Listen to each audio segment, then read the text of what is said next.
こんにちは。僕はコスプレイヤーの逆ヨガと言います。武器とか防具を作るのが好きです。今回は鬼滅の刃に登場する鋼塚さんが被っているお面を作ってみました。それでは作り方に行ってみましょう。材料である COS ボードからパーツを一通り切り出します。COS ボードとはコスプレ造形向けのボード素材です。軽くて柔らかいですが、簡単には破れません。曲げても折れません。アニメショップ、東急ハンズ、大型手芸店、ネット通販などで買えます。型紙を使って切り抜いていきます。型紙はサイトで公開しています。円を切り出します。サークルカッターにアートナイフプロの刃をつけたものを使って切り出します。ホームセンターで売っています。一通り切り抜きが終わりました。COS ボードはダイソーの EVA スポンジシートなどでも代用することができます。顔のパーツの位置をマーキングします。型紙に穴が開いていて、その穴を点々と移してそれをつなぎます。パーツを接着していきます。接着には瞬間接着剤とアルテコスプレーという瞬間接着剤硬化スプレーを使って接着します。この硬化スプレーがあると接着が非常に早くなり、とても作業がはかどります。ホームセンターの接着剤売り場で売っています。口を接着していきます。接着ですが、ボンド G17 という接着剤でも OK です。ボンド G17 はホームセンターにもありますが、100均にもありますので手軽に入手できます。お好みの方法で接着していってください。口ができたので本体にくっつけます。続けて、ほっぺたの膨らみ部分を組み立てます。瞬間接着剤を多用していますが、すべて100均の瞬間接着剤を使っております。ほっぺたもできましたのでくっつけます。左右ともつけ終わりました。鼻を作ります。分厚いボードから切り出した3枚のパーツをまずは接着します。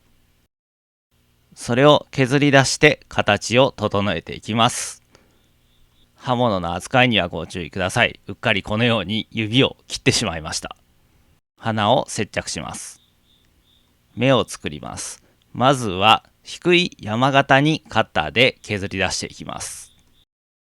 ライターで熱して指で押し込んで曲面を作っていきます。しっかり押し込んでいきます。きれいに湾曲しました。目を切り抜きます。カッターだとやりづらいのでアートナイフプロを使ってます。アートナイフプロはホームセンターで売っています。瞬間接着剤で接着します。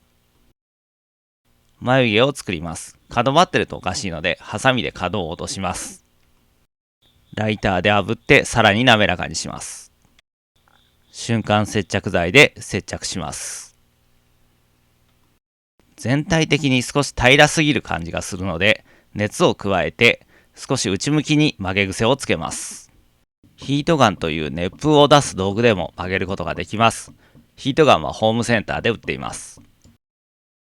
まぶたのところにグルーガンを盛り付けます。グルーガンとは樹脂のスティックを熱で溶かして打ち出す道具です。ホームセンターや100均で買うことができます。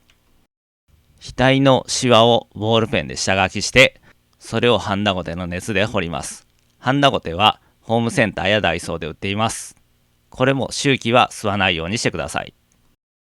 接着箇所の裏側をグルーガンを盛り付けて補強します。ここまでしなくても大丈夫だとは思うんですけど、やっておくと安心です。これにて組み立て完了です。次は塗装です。塗装時の持ち手として切れ端を接着しておきます。造形ベースを塗ります。造形ベースとはコスプレ造形向けの塗装下地です。これを塗ると塗料ののりが非常に良くなります。COS ボードとセットでよく販売されております。ジェッソなどのアクリル絵の具の下地や水で少し薄めた木工用ボンドで代用することもできます。造形ベースが乾いたらまずはベースカラーとしてラッカースプレーで灰色に塗ります。ラッカースプレーはホームセンターで買いました。続けて目を白く塗ります。この後の塗装で目を塗ってしまわないようにマスキングテープを貼ります。マスキングテープはホームセンターやおもちゃ屋さんの模型売り場で売ってます。全体を塗っていきます。動画ではエアブラシを使ってますが、ラッカースプレーなどでも構いません。使っている塗料はプラモデル用塗料のミスターカラーとなっております。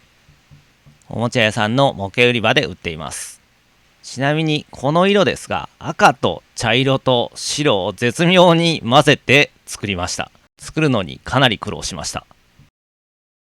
マスキングテープを剥がします。眉毛と目を黒く塗ります。こちらはもうお手軽にミスターカラーを筆塗りで塗ってしまいます。おでこのシワの部分をマジックでなぞって黒くします。使っているマジックは至って普通の100均で買ってきたマジックです。あまりテカテカしているのはイメージとちょっと違うかなと思うので、ミスタースーパークリアツヤ消しをかけてツヤ消し仕上げにします。こちらはおもちゃ屋さんの模型売り場で売ってます。目を覆うために黒い網戸の網を丸く切ります。網戸の網はホームセンターで買ってきました。切った網をグルーガンで接着します。両目とも接着します。ゴム紐を切ってグルーガンで接着します。ゴム紐は手芸店で買いました。というわけでこれにて完成です。重量は 60g と非常に軽いです。制作時間は7時間。材料費は1000円となります。サイトにて型紙データやより詳しい作り方、制作時の注意点なども載せております。実際に作られる方はそちらもご覧ください。アドレスは動画の説明欄に記載しております。その他何か質問があればコメントで気軽に書いてくださいね。鬼滅の刃の動画は他にもいろいろあります。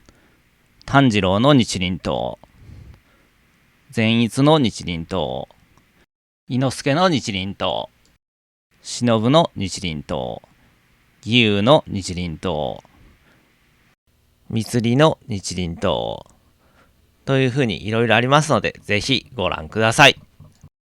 当チャンネルでは武器や防具の作り方動画をたくさんアップしております。他にもいろんな動画があるので、ぜひそちらもご覧ください。よろしければチャンネル登録お願いいたします。Twitter やサブチャンネルもやってます。それでは皆さんご視聴ありがとうございました。またねー。今回ですが、一度途中まで作って気に入らなくなったので、もう一度一から作り直しております。動画も途中まで作ってますので、それを見ながらどの辺を回収していったか説明したいと思います。まずは顔の土台部分ですね。漫画とかアニメでチェックすると、顔に対して目が水平についてるんですけど、この土台がどうも目が斜めについちゃう形になってるんで、そこを形を修正しました。そして鼻ですね。鼻はね、最初はこういう風にね、パーツの組み合わせでやってたんですけど、どうもね、こう無理してこう組み合わせで作ろうとした結果なんでしょうけど、鼻が妙に縦長にでかいのと、あと鼻のつく位置もなんかおかしいっていうことがあって、鼻ももう削り出しにしました。そしてほっぺたですけど、ほっぺたがね、すごくいびつな形になっちゃって、なんかいろいろいじくり回した結果おかしくなっちゃってこうなっちゃったんですけど、テープ巻いてそれを切り出して型紙にして綺麗な半球にしました。そして口です。これはもう三角錐にすつけただけというあまりにも面白くない形だったんで作り直しです。最後は目です。目の作り方自体は一緒なんですけど、最初に述べた通り土台がね、変に角度がついた状態になってしまったので、そこに目をくっつけると目がこう斜めにくっついちゃうんでね、なんか変だなということで土台の方をしっかり作り直しました。というわけで元のやつと作り直しバージョンと並べた図です。だいぶ印象が変わったんじゃないかなと思います。コメントで一から作り直すようなことあるんですかってちょっと前に聞かれたんですけど、まずそういうことはないって答えたんですけど、時にはこういうこともあるんだよという参考になれば幸いです。ご視聴ありがとうございました。